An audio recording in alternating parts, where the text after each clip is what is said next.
Здравствуйте, уважаемые телезрители. Программа «Мордовский блок новостей» или «Эхо Мордовии». Новости осенней жизни нашей республики Мордовия будет комментировать Наталья Николаевна Меркулова, архитектор, дизайнер интерьеров, социальный предприниматель, организатор благотворительного магазина «Пять жизней».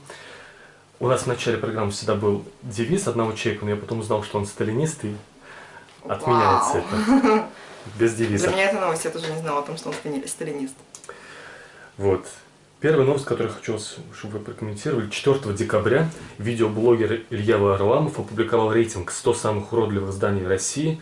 Первое место он Саранску отдал, потому что 6 зданий в этом победном рейтинге. Как вы оцените этот рейтинг и вообще качество архитектуры, особенно новых зданий в Мордовии? На самом деле это вопрос по теме. Я ожидала, что будут новости какие-то менее профилированные. Да? Это вопрос по теме, поскольку я архитектор. Я, разумеется, слежу за деятельностью Ильи, регулярно смотрю его ролики, да, и, в принципе, все здания, о которых он говорил, я уже до этого видела, знала и, да, считаю их также уродливыми. Я бы его список еще расширила, да, то есть он включен далеко не все. Можно поспорить о том, какое здание он выбрал для первого места. Я считаю, что в Саранске есть более уродливые архитектурные шедевры. Как я к этому отношусь? Ну да, это факт. Саранск, он неоднозначно публиковался, в общем-то, и говорил со многими блогерами, как столица, не будем использовать нецензурную брань, уродской архитектуры. Это действительно так. Я даже писала там после этого статью, в которой объясняла, почему, собственно говоря, это так. Я знаю, что жители Саранска многие поддерживают и очень ревностно относятся к критике в сторону именно архитектуры. И я считаю, что все должны знать, что именно они отстаивают и называют это красивой архитектурой. Почему так происходит? Да? В Саранске, как и в любом городе, ну, раньше был главный архитектор города, то есть человек, который отвечает именно за архитектуру. В какой-то момент эту должность просто сняли, и теперь за архитектурный облик города отвечает архитектурный совет. В него входят, там, по-моему, 23 человека, да, и что я выяснила, я просто... После этого, да, я залезла в юридическую документацию, чтобы посмотреть, кто в ответе. Потому что обычно во всем, в том числе и Варламов, да, упрекает мэра города, и как бы по всей России условно говорится, что вот есть там мэр Самодур, который навязывает свое мнение, да, а архитектор или там главный архитектор, он просто безмолвно подчиняется. На самом деле в Мордовии ситуация обстоит по-другому. Мэр официально, юридически в ответе за архитектуру города, поскольку он является председателем архитектурного совета. И это недопустимо. То есть это, уже этот факт делает архитектурный совет некомпетентным, поскольку наш мэр, он является обладателем образования мордовский язык и литература. Нет в этом ничего плохого. То есть мэром может быть абсолютно любой человек, там, не знаю, электрик, сантехник, мордовский язык и литература, архитектор, кто угодно. Но архитектором любой человек быть не может. То есть архитектура – это профессия, а мэр – это работа. Поэтому нужно разделять эти понятия, и архитектурой должны заниматься архитекторы. Так же, как, то есть архитектура – это профессия, так же, как врач, юрист, экономист и так далее. Да? Это высокоинтеллектуальный труд. Архитекторы учатся, раньше учились 6 лет, в отличие от всех остальных, когда все учились 5 лет. Да? Сейчас они учатся 7 лет, вот, остальные 5. Поэтому это долгий труд. Соответственно, остальной архитектурный совет из кого состоит? Да? Как правило, это ПГС, промышленное и гражданское строительство. То есть это не архитектура, это строительство. Да, я не спорю, должен быть там один человек с таким образованием в совете, но на данный момент из него весь, ну там половина совета состоит из людей именно с таким образованием. Архитекторов я не нашла, то есть большинство людей просто скрывают данные о своем образовании или скрывают свои фотографии, что недопустимо, поскольку архитектор – это публичная профессия. И получается просто несправедливо, что люди вынуждены смотреть на архитектуру, причем столетиями, да, на шедевр этой архитектуры, но при этом они не знают, кто в ответе за эту архитектуру. То есть архитекторы должны быть публичными людьми, они должны как бы публиковать свои фотографии, данные образования и свое портфолио. Те, кто предположительно являются архитекторами, они этого не делают. То есть данные в интернете о том, что у них есть юридический статус ООП и так далее, да, но при этом у них нет даже сайта с портфолио. Более того, во всех этих дискуссиях относительно архитектуры почему-то выступает глава республики, да, хотя он не имеет отношения к архитектуре города. Или просто жители говорят, а нам нравится, да, это дело вкуса, ярко и хорошо. Но при этом ни один архитектор не выступил в защиту своего здания. То есть ни один из них не сказал, почему он сделал такое решение, да, почему оно хорошее. И почему там, блогеры или жители, или кто-то прав или не прав. Далее, почему там она плохая, опять же. Ну, в принципе, Варламов все объяснил, и можно почитать в его блоге.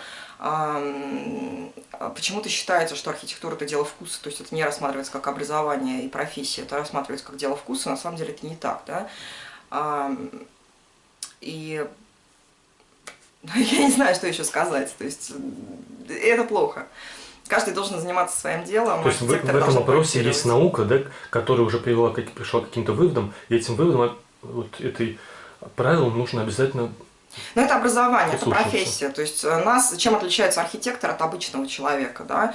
Могу вот с этой точки зрения объяснить. То есть, разумеется, когда я там 16-летней девочкой пришла на архитектурный факультет Саранска, я ничего не знала, да, и каждый раз я приходила домой, говорила да маме, да, там или папе, говорила, да Махаев дурак, потому что я не понимаю, чего он, Махаев как бы это историк архитектуры, и, разумеется, он профессионал своего дела, он прекрасный педагог, я поняла это спустя года и уже скорее практики, нежели обучения. Но в чем была фишка, то есть как обычно реагируют люди, когда им говорят, что эта архитектура плохая? Они говорят, а как иначе? А как можно было сделать еще? То есть обычный человек, у него есть какое-то вот одно видение, и все, и другого нет. Архитектурное образование подразумевает, что студент, и я такая же пришла в 16 лет, да, соответственно, я вот там сделала некий проект, он полностью соответствует тех заданий, что от меня требовали, да. Я прихожу, приношу, а мне там Махаев говорит, что нет, давай еще один вариант. Я спрашиваю, почему? Я все сделала, вот он, один вариант, какой еще может быть вариант, да? И вот в процессе за 6 лет обучения тебя учат тому, что вариантов неограниченное количество. То есть сейчас при любой задаче, не только архитектуры, но и жизненной, да, я не понимаю, как может быть один вариант. То есть у меня в голове сразу возникает огромное количество вариантов. И, как правило, оно стремится к бесконечности. Вот. Это делается для чего? Да? То, что заказчики есть разные, дело вкуса и невкуса, да, то есть может быть, он хочет сегодня одно, завтра другое, тут он передумал, еще что-то. То есть ты автоматически делаешь кучу вариантов, и один из них будет ты делаешь качественные варианты, то есть это все архитектура, это все красиво, просто оно разное. И, соответственно, один из вариантов однозначно ему понравится, но он должен быть красивый. Это не значит, что нужно делать плохо. Второе, да, то, что чему учат, это абстрагироваться от собственного мнения. То есть, не знаю, я минимализм, я за современный там стиль, да, но у меня были прекрасные работы в классическом стиле. То есть это уважение к чужому мнению. Опять же, ты приходишь к преподавателю, приносишь, говоришь, должно быть так, а он говорит, нет, должно быть вот так. И ты делаешь так, как хочет он, но делаешь это красиво. Соответственно, опять же, у многих есть недопонимание, что считают, что вот там нет, что все нормально, у людей градостроительное образование. Нет у людей градостроительного образования, у них именно промышленное и гражданское строительство. Да, то есть у нас разный подход к обучению вообще. Я не говорю, что это плохая профессия или что они менее интеллектуально развиты, чем архитектор. Да, это просто разные профессии. То есть, условно говоря, то, что у ПГСников называется начертательной геометрией, да, мы это делали на вступительных экзаменах, а потом, соответственно, им, честно говоря, за деньги делали их работы по начерталке. Да. А при поступлении, просто я потом училась в МАРХИ, да, я отучилась 2 года в Саранске, потом перевелась и закончила МАРХИ, в итоге Московский архитектурный институт. И там даже на вступительных экзаменах задания по начертательной геометрии в разы сложнее, чем вот то, что делают ПГСники во время обучения. Помимо этого мы проходим историю искусства, историю архитектуры общую, историю русской архитектуры, историю советской архитектуры, более того, историю советской архитектуры, которую так не любят жители Саранска, ее изучают во всем мире. И все топовые архитекторы, которые сейчас есть в мире, они открыто говорят о том, что они учились у советских конструктивистов. То есть это важно. Далее мы там изучаем историю зарубежной архитектуры, да, и так далее. Мы постоянно смотрим, делаем. Соответственно, у нас вкус за 6 лет просто формируется. То есть человек не рождается с вкусом. Его можно или привить окружением вокруг, да, то есть то, что есть, да, но в Саранске это, в общем-то, не было. Или вот такой дрессировкой. То есть ты смотришь постоянно на хорошие вещи, и ты уже начинаешь отличать и пропорции, и стиль, и вкус, и ты отличаешь свой личный вкус от того, что вообще хорошо или плохо. Вот недавно на YouTube-канале «Прообраз», там тоже интервью, и у Евгения Шачкова брали интервью, он тоже там вот очень хорошо, советую, кто зритель будет смотреть, посмотреть это интервью, он тоже рассказывает, что в архитектуре есть гармония, которую замечают, лучше всех замечают профессионалы, специалисты, и к их мнению нужно прислушиваться, к их чувству вкуса. Но вот я хочу спросить, вы и Махаева упоминали, в том числе и Шачкова. Махаев говорил в интервью, что ему несколько раз предлагали быть главным архитектором города, но он отказывался, потому что он не хочет как бы участвовать в исполнительной власти, он теоретик. А если бы вот Евгению Шачкову предложили войти в Совет, может, с перспективой стать главным, или просто активнее участвовать, вы бы ему что посоветовали? Отказаться, потому что все бесполезно, никто тебя слушать не будет? Ну, это дело каждого. То есть мы с Евгением, там, друзья детства, мы одноклассники, одногруппники еще родились в один день, да, и он бесспорно профессионал, и, наверное, лучший профессионал в сфере архитектуры на данный момент в Саранске. Поэтому он, ну, с точки зрения профессионализма он мог бы сделать, да. А вопрос в другом, сможет ли он отстаивать свои идеи, открыто говорить заказчикам, а именно государству, представителям власти, чиновникам о том, простите, то есть я как профессионал, я совершенно спокойно и открыто говорю, простите, это говно. Но по-другому это сказать нельзя. Можно, конечно, говорить, что это непропорционально, не соответствует стилистике, несовременно, да, но по сути, как правило, заказчик предлагает говно. И нужно называть вещи своими именами. Вот сможет он говорить открыто об этом или нет, я не знаю. В прошлом году исполнилось 80 лет Республиканскому театру «Кукол». Вот его ремонт за 42 миллиона тоже люди обсуждают. Как вы его оцените? Ну, это на самом деле моя личная трагедия, потому что это было моим любимым зданием из детства, и я туда очень любила ходить. Это была такая сказка, поскольку я, как и все, наверное, жители Саранска, да, жили в панельке, хоть и в 4-комнатной квартире, да, но все-таки это панелька с низкими потолками и советским ремонтом. Вот, соответственно, поход в этот театр, это был праздник, потому что ты приходишь, ты открываешь тяжеленные, красивейшие, высокие деревянные двери, которые потом уже убрали. Там витраж, то есть, по сути, это было самое красивое здание в Саранске. Витраж это что такое? Витраж это окна. Как готический собор, да? Да, да. Соответственно, там были росписи, и все это напоминало сказку. То есть многие, опять же, говорили в комментариях в соцсетях, да, что да какая разница, в театре главная игра актеров, на самом деле это не так. То есть театр – это комплекс мероприятий, то есть это актеры, режиссеры, сценаристы, костюмеры, и архитектура играет огромную роль в этом. То есть если даже там в театр оперы и балета, там, или как он называется, да, в Саранске, пригласить величайших оперных певцов, никому не захочется это слушать, потому что там проблемы с акустикой. Да, и опять же, хороший зал с хорошей акустикой, он может вытянуть на новый уровень средненьких. Говорят, оркестр Георгиева, там еще какие-то такие официозные приезжали все-таки, выступали? Ну, как-то, наверное, выступали, не знаю, ничего не могу сказать. Да? То есть я туда не ходила, на самом деле, поскольку я там 10 лет жила в Москве, да, в Минске пока не ходила, но там ходила у меня мама и сказала, что там с балкона не видно вообще ничего. Соответственно, это же проблема архитектуры, это плохой архитектор делал, значит, что это недопустимо. Вот, поэтому здание изуродовали, во-первых, да, то есть недопустимо, уничтожили историю, просто уничтожили, то есть много в Мордовии говорят о патриотизме, о том, что нужно прививать патриотизм и все дела. Вот это наглядный пример того, как непатриотично люди относятся к своей собственной истории. Просто взяли и уничтожили. О том, что это не стоило 42 миллиона, разумеется, это совершенно так. То есть там просто покрасили, да, или там покрасили в бежевый цвет внутри и в желтый снаружи. За 42 миллиона можно было сделать нормальный паркет внутри всего театра, да, можно было отреставрировать эти росписи, и вообще в этот бюджет можно было уложиться. У нас с 2017 года за культуру в республике отвечал министр Антон Михайлович Чушкин, вот 9 декабря его отправили в отставку, теперь он руководитель краеведческим музеем. А вообще у нас как культура, если вот не брать ремонт зданий культуры, вообще как вы оцените культуру в республике? Куда ей надо развиваться? Я думаю, что, наверное, стоило... То есть однозначно культуру нужно сохранять. Да? Язык – это важно. Но, опять же, он должен быть не... Не нужно заставлять людей учить язык, да, то есть это прививается, просто воспитывается с детства. То есть я просто не мордовка по национальности, да, поэтому у меня в семье не разговаривали. Не знаю, спорно. Нет, я с уважением отношусь к любой национальности, к мордовской в том числе, и к культуре, да. Но опять же, то есть я не знаю мордовский язык, потому что у меня в семье никто им не владел.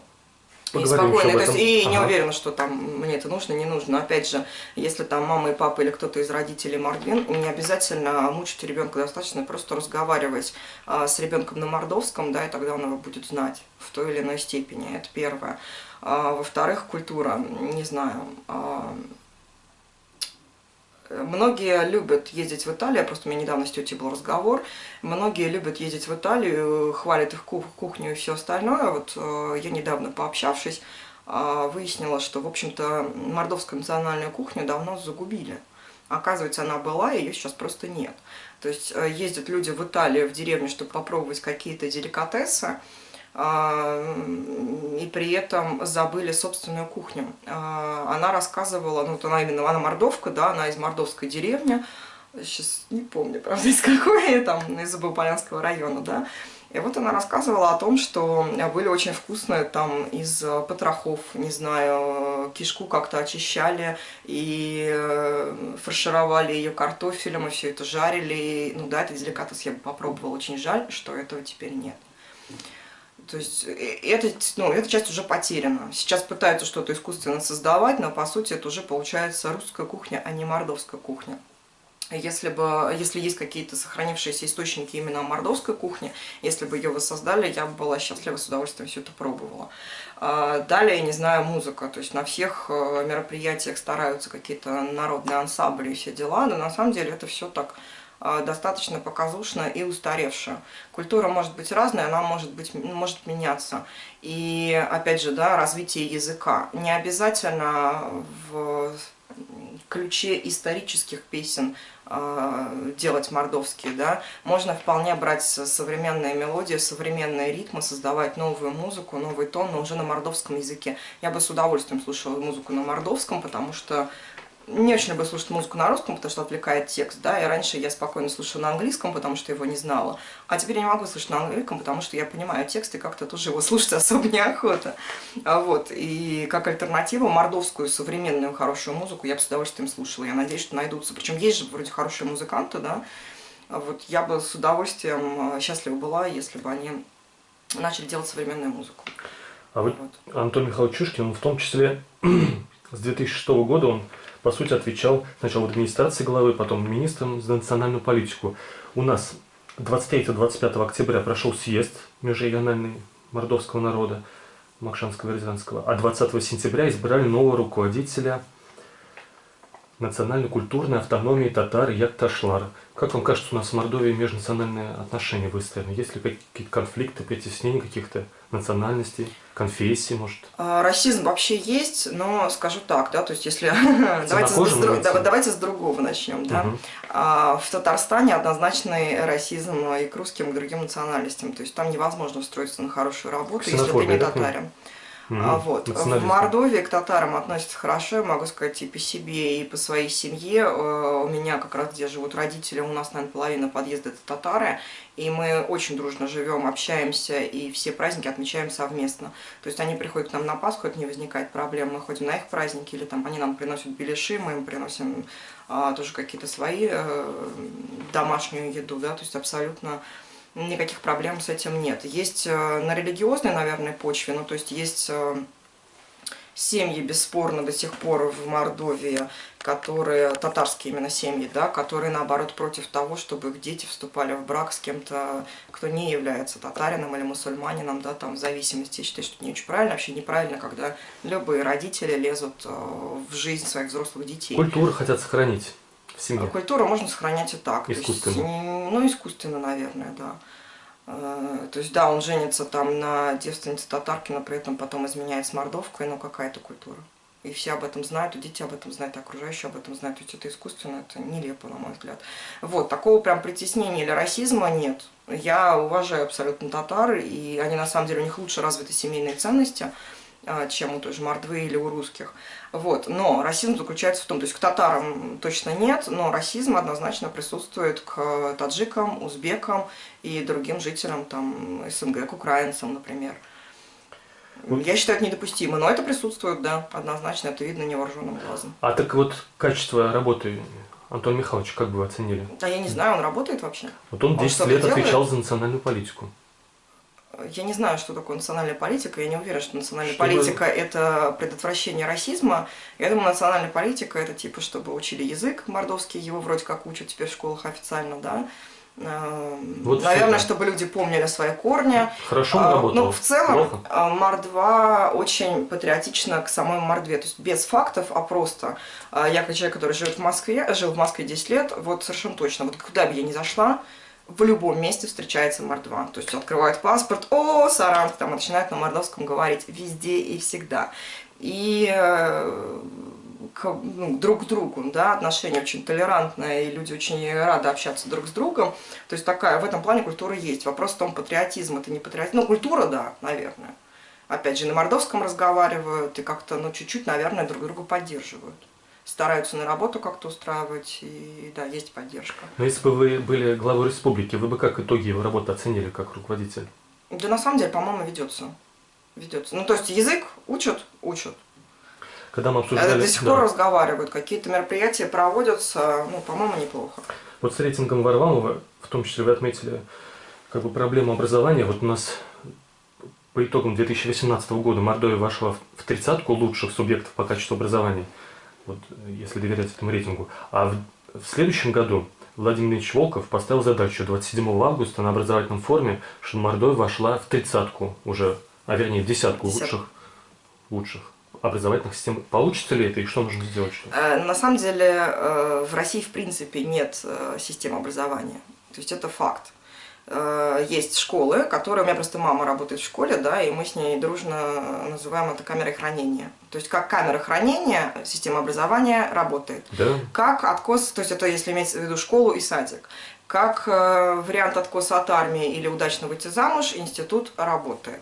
Образовательные функции ни тот, ни другой не выполняет. То есть если мы берем школу, это просто факт, это не мое личное мнение, это факты, поскольку если мы берем среднестатистических детей, то все они ходят к репетиторам практически по всем основным предметам. Это говорит о том, что в школе они не могут получить необходимых им знаний для дальнейшего там, поступления в вуз или, в принципе, выполнить эту программу. Соответственно, в Мордовии то же самое. То есть, можем мы возьмем в 10-ку, может быть, мы станем первыми, это не имеет никакого значения. Это просто цифры и бумаги, которые не имеют к реальности никакого отношения. Из плюсов того, что есть в Мордовии, да, есть лицей. Все о нем знают, это действительно потрясающая, хорошая вещь.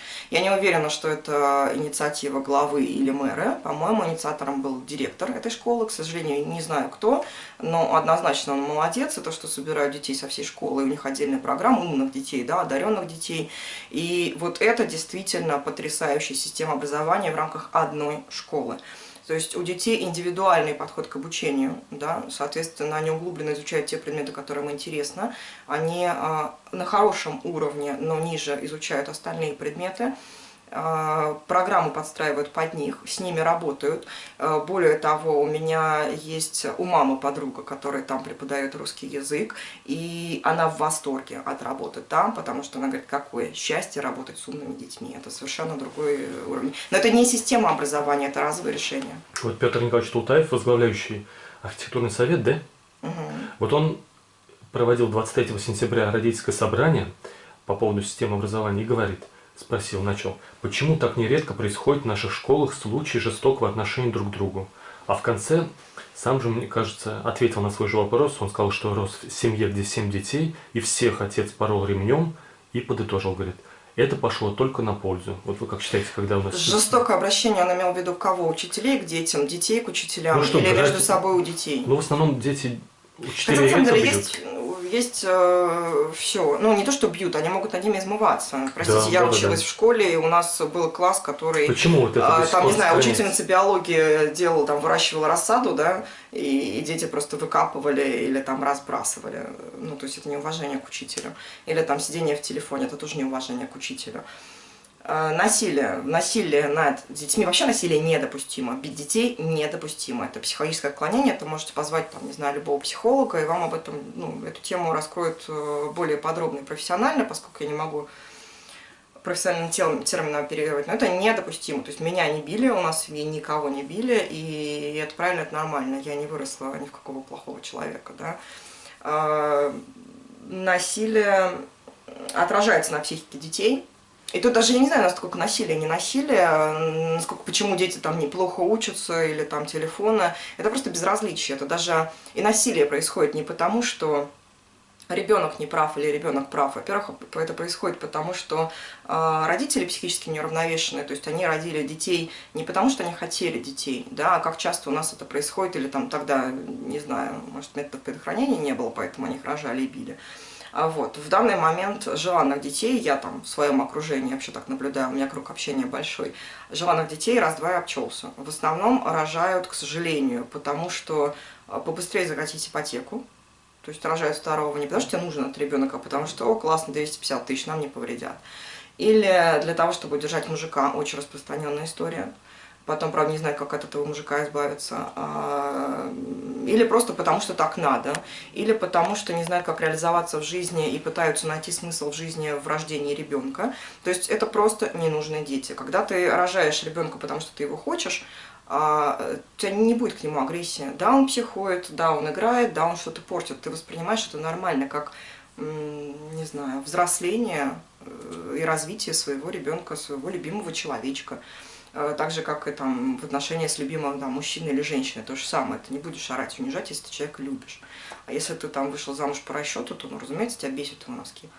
Вот, и с детьми то же самое. И отсюда, соответственно, равнодушие, отсюда камера хранения, отсюда, так, мы за тебя там 250 тысяч получили, все, ты свою функцию выполнил, иди мультики смотри.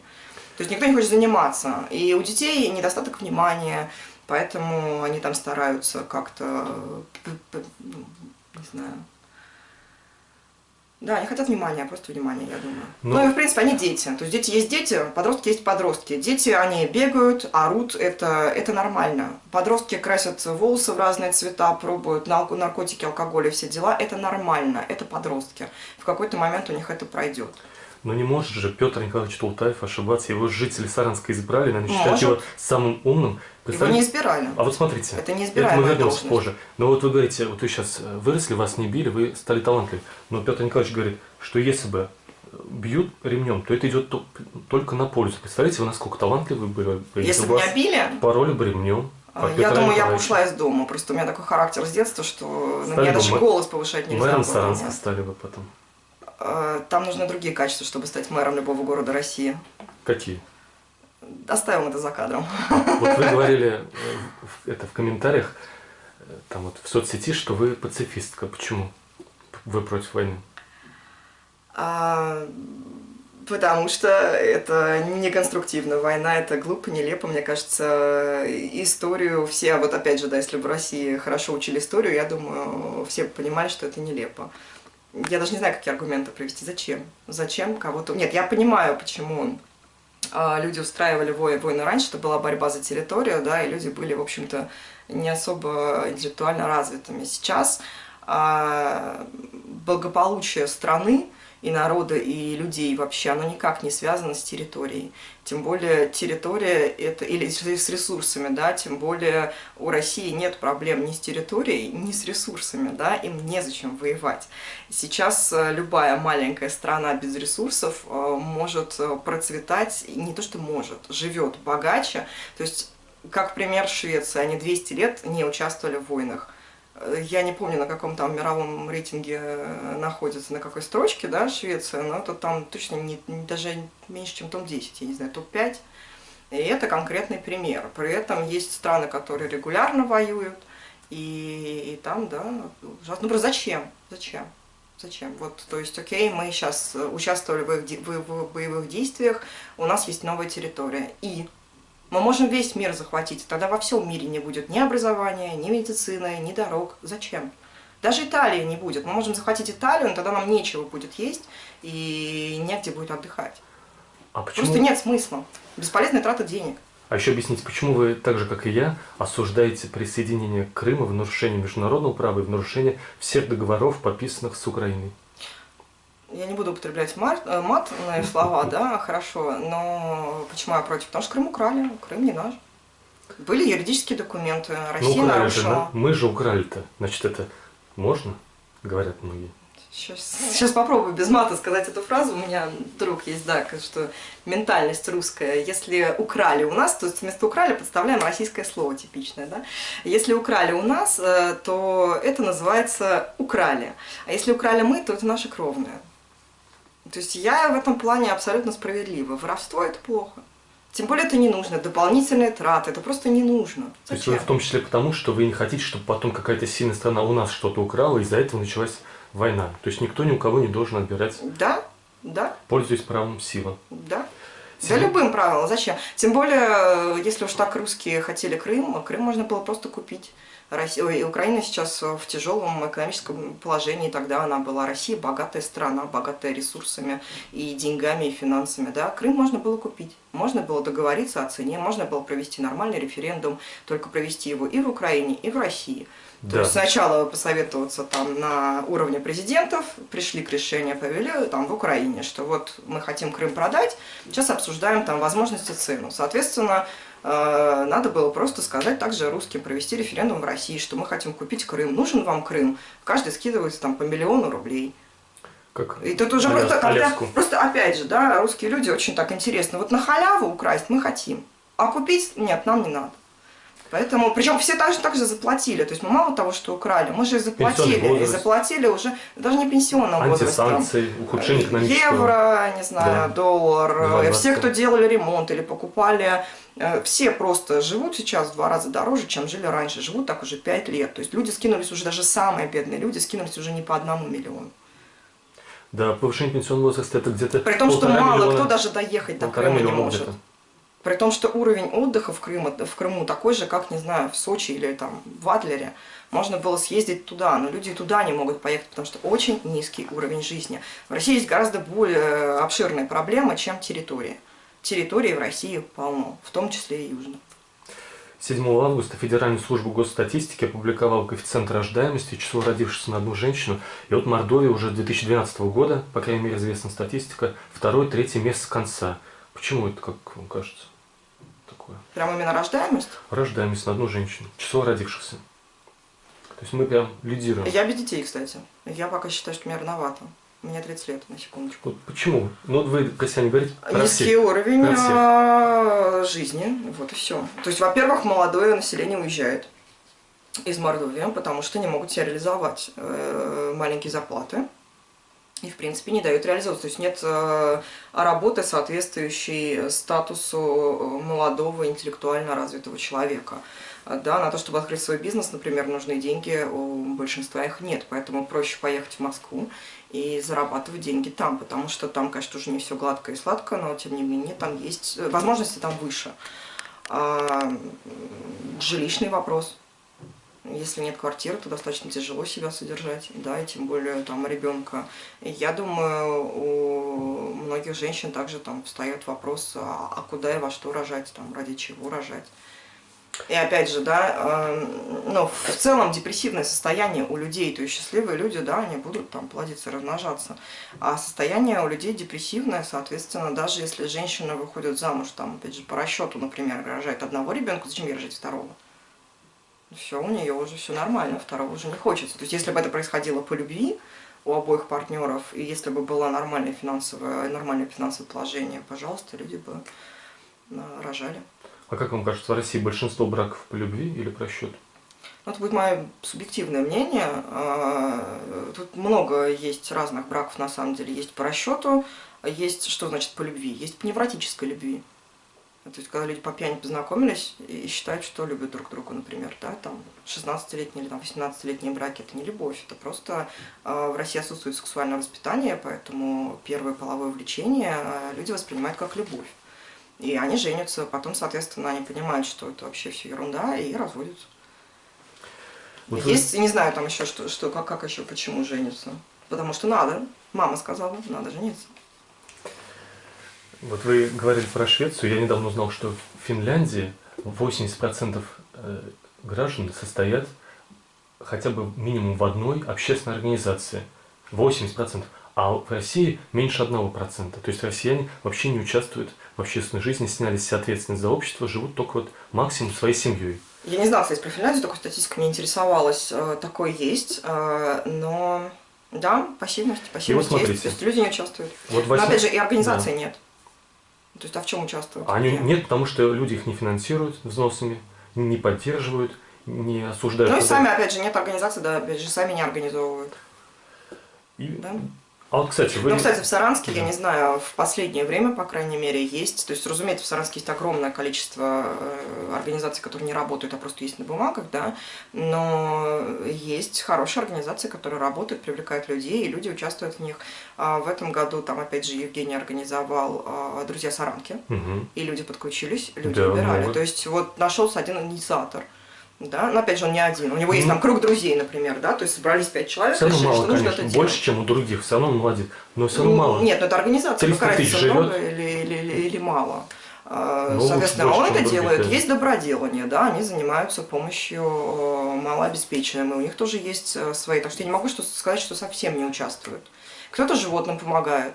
Вот 2 ноября председатель корпорации развития Светлана Кочеткова сказала, в Мордовии зарегистрированы 1426 некоммерческих организаций. Систематическую работу ведут менее 35. А вам кажется, вот республика помогает им, или вот нужно, чтобы она больше помогала, если сравнить, может, с другими регионами? Ну, общественная организация, она то и есть общественная организация, то есть это не государственная. То есть это общественная организация, это люди, которых объединяют общие идеи. В чем им нужна помощь от республики? Которые есть в других регионах, странах, а у нас нет? Я не считаю, что нужна помощь общественным организациям. Я считаю, что это люди должны сами этим заниматься. Находить там, не знаю, финансирование. Может, сложно организовать. Ну, может быть, должны быть какие-то гранты, да, периодически какая-то поддержка.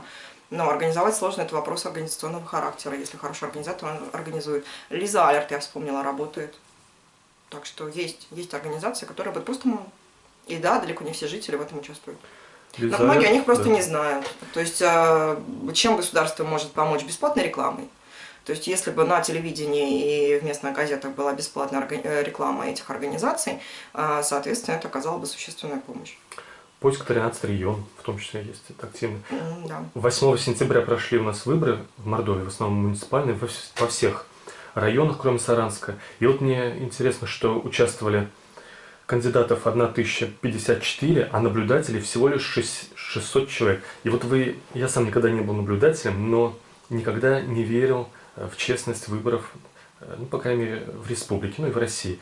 Но почему, вот скажите, почему такие, как я, может быть, сотни тысяч взрослых, ну, условно, людей в Мордовии ленятся участвовать наблюдателями, хотя, мне кажется, никто не верит в честность выборов в Мордовии? Нет, вы субъективно сейчас говорите, не то, что никто не верит, просто у меня мама, опять же, уже там многие годы была председателем, как это называется? Да. ТИКа, да? Да. Территориальный избирательный комиссия. И у нас не разные там политические взгляды на вопросы выборов и все остальное, тем не менее я с ней общаюсь, то есть это человек, которому я могу верить, совершенно точно. И во время, то есть об этих выборах я, честно говоря, даже не знала и не приезжала, но как бы там в любом случае голосовать не было смысла, потому что против всех вряд ли там была галочка. А голосовать за непонятно кого тоже немножко странно. То есть это не освещалось. В СМИ не рассказывали, что депутаты, что они там хотят делать и будут ли. То есть это такая ерунда, это фикция. Вообще сами эти выборы это фикция. Но я хотела... недействительный бюллетень. Но вот 97% за Единую Россию. А кто-то другой еще выступал, кроме Единой России? А какие-то партии другие у нас регистрируют, кроме Единой России вообще? А почему у нас жители не добиваются того, чтобы регистрировали других? Пассивные, зажатые, забитые ремнями. Потому что их били в детстве ремнями, поэтому они и не активные. Полтаев говорит, это идет только на пользу. Забитость такая. Ему на пользу. Не то, что его били, а то, что других били. Да.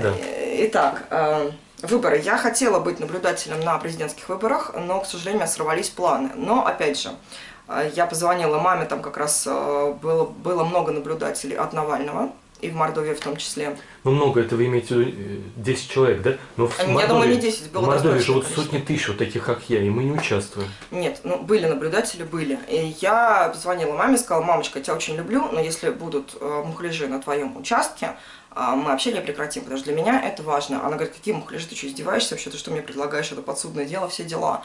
И, в принципе, я маме верю. То есть, и мама говорит: Наташа, на самом деле все так и голосуют. Да. Говорит, я сколько работаю, все так и голосуют, никаких мухляжей у меня на участке не было. И, соответственно, потом мы с ней созвонились, на мамином участке был наблюдатель от Навального, и она сказала: нет, она говорит, сказала: все, спасибо, все прекрасно. Вообще, говорит, первый раз видела такие прозрачные выборы. Значит, проблема, что не ходят на выборы. Нет, почему не ходят на выборы? То есть результаты были, в Мордовии действительно голосуют за Единую Россию, действительно голосуют за Путина. Те, кто против, не ходят на выборы. Я куда? Против, ну вот я против, я не ходила. А за кого я должна голосовать? Ну нет кандидатов, за кого я должна была голосовать. Испортить несколько галочек. И что? Ну, испорченный бюллетень. То есть это дело не в этом. Я просто какое-то время тоже считала, как, наверное, многие, что вот власть, она плохая, да, а вот мы, люди, тут такие хорошие. А на самом деле нет. Мне однажды сказали потрясающую фразу: народ достоин своего правителя. Согласен. Вот, все. Как только народ захочет жить иначе, большая часть, то есть вот когда больше 50% любого населения в Мордовии в том числе захочет другой жизни, не помешают ни плохие выборы. Выборы эти просто не состоятся. Никакие ни запреты, ни законы. Просто люди сделают свое дело, люди изменят. И опять же, там сейчас, какие выборы будут потом, следующие президентские, я не думаю, что люди пойдут голосовать так же. Потому что мнение сейчас уже другое. Ну, пенсионный возраст, но они простят через несколько лет. Простят. Не факт. Не знаю. То есть я просто не знаю. Поэтому и не ходят. Всех все устраивает. Как только не будет устраивать, соответственно, изменится ситуация. 26 сентября избрали нового руководителя Союза женщин Мордовии. И теперь там Ольга Игнатова, она была заместителем председателя долгое время, депутат Горсовета, член Единой России, заслуженный работник образования. У нас права женщин в Мордовии нарушаются, и насколько у нас распространен в обществе сексизм? Это прекрасный вопрос, моя любимая тема. На самом деле, это как раз к слову о организациях, которые не работают. Это пример организации, которая не работает. То есть она есть по бумагам, но по сути эта новость даже не новость. Если бы новость звучала: на эту должность назначен кактус, ситуация бы не изменилась вообще никак. Сексизм в России вообще повсеместно. Но в Мордовии, на самом деле, то есть я вот сейчас просто, я жила там в детстве, я этого не замечала, поскольку как-то меня окружали, наверное, хорошие люди. У нас там прекрасный директор в школе был, да, и, не знаю, в институте у меня не было дискриминации по половому признаку. И, соответственно, потом дальше Москва, и как-то меня сексизм обходил. Но вот сейчас я вернулась, уже взрослым взглядом на все это смотрю. Сексизм в Мордовии можно сравнить только что с Кавказскими республиками. На очень высоком уровне, и он выражается вообще во всем. То есть женщин не допускают просто не берут молча, да, на руководящие посты, на хорошие должности, у женщин меньше зарплаты. Абсолютно там, не знаю, женщина должна, постоянно внушается, что женщина насколько всего должна и что мужчина не должен. При этом я не считаю, что это хорошо. То есть сексизм, он в отношении мужчин, в отношении женщин работает. Да, соответственно, если женщинам говорят, что она должна готовить, стирать, убирать, рожать, мужчинам там говорят, что ты не должен плакать, готовить, красить волосы, делать эпиляцию или маникюр. Я считаю, что каждый должен делать то, что ему нравится, то, что он хочет, и вообще никого это никак не касается. Я лично спокойно сама меняю смеситель или люстру или розетку, да, при этом я не люблю готовить, делаю это крайне редко, и когда я вступаю в отношения с мужчинами, у нас не возникает вопрос, просто я выбираю таких, да, я заранее об этом предупреждаю, у нас не возникает вопросов готовить вместе. Причем, так как у меня это не очень хорошо получается, я там, не знаю, режу, мою, да, мужчина все это соединяет, и получается блюдо. Вот, поэтому нет, сексизм это отвратительно, он есть, и он проявляется везде. Вот, может, вам тяжело будет отвечать на следующий вопрос. В Зубополянском районе много исправительных трудовых колоний, и вот за этот год, за прошедший, были случаи, когда и в марте, и в июне, и в октябре, и в ноябре десятки заключенных вскрывали себе животы, вены в знак протеста против того, что вот они говорят, что их избивают, унижают. В какой колонии? Я не слышала об этом просто. Вот в исправительной колонии номер 7, я не знаю, где она находится, и номер 5, и в Саранском СИЗО. Вот, ну, верите ли вы? Жуть, я об этом не знала, я этому верю. А как сделать А так? почему они это делали еще раз? Они, ну, кого-то избивают, они считают несправедливым. Ну, конечно, Нет, никого вообще не избивать нельзя. Кого-то приковывают наручниками в унизительных позах. И... То есть в Мордовии это все тоже есть? Да, Просто и мы YouTube еще не дошел ведь до несем малого ответственность за тех, кто у нас... Вот, Мы несем ответственность. Как Мы уменьшить как общество насилие? несем ответственность. Я просто про все могу сказать, да, опять же, ответственность, не ответственность. Сейчас начну немножко с другого, да. У нас возник как-то спор в семье по поводу того, престарелые дома или не престарелые дома, да, то есть что делать с престарелыми родителями. Я считаю, что люди там на пенсии или престарелые, они должны жить в домах престарелых. То есть в специализированном заведении, где у них есть медицинская помощь постоянная, круглосуточная, где нормальный, хороший уход, опять же, где их кормят, где им не нужно убираться, готовить, поесть, где они все время под присмотром, где они окружены людьми своего же возраста, и они могут там общаться, проводить время, то есть играть, смотреть телевизор, обсуждать что-то. То есть я считаю, что это правильно. Когда я это сказала, моя семья скажет, что вообще, не дай бог, ты когда-нибудь отдашь там, я бы свою там мать никогда не отдала в дом престарелых. Я говорю, о каком доме престарелых вы ведете речь? О том, который есть в России, или в принципе о доме престарелых? То есть сама идея дома престарелых, она отличная. Когда люди там